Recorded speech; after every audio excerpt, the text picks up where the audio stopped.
Desolation. There is nothing left to disturb the silence of desolation.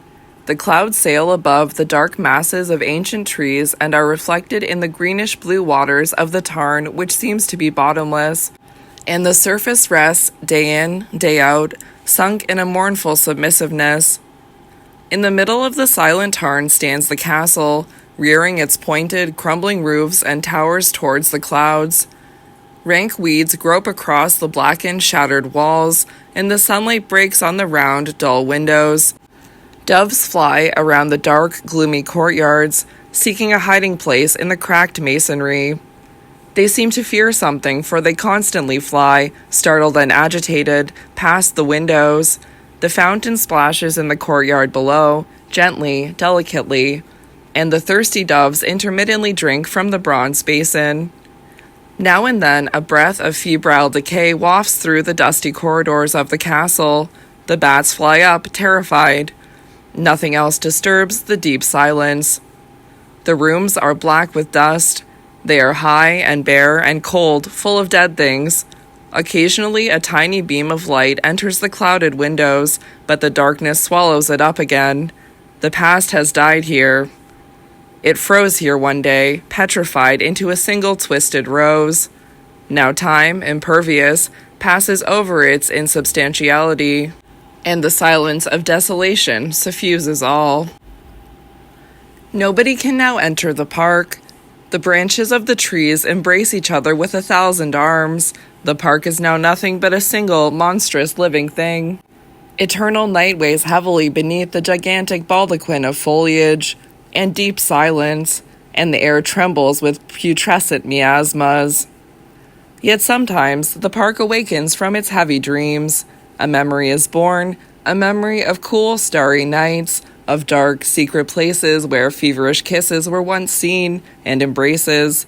Summer nights full of radiant splendor, when the moon conjured forth crazy pictures on the dark background, men and women walking back and forth, elegant, gallant, rhythmical in their movements beneath the panoply of leaves, whispering mad, sweet words and smiling seductively.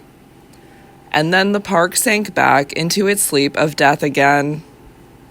The shadows of copper beech and conifers rock on the surface of the waters, and from the depth of the tarn arises a dark, mournful murmuring. Swans move through the gleaming water, slowly, stately, lifting their slim, stiff necks. They move onwards, day in, day out, encircling the deserted castle. On the edge of the tarn, pale asphodels are standing amongst the livid grasses, and their reflections in the water are even paler.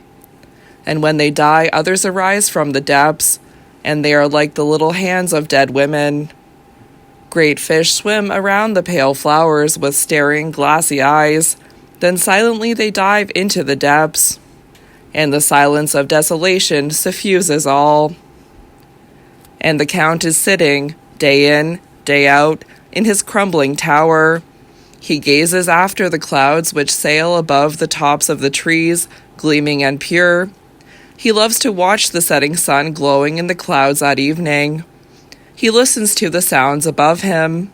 The cry of a bird flying past the tower or the moaning wind sweeping the castle.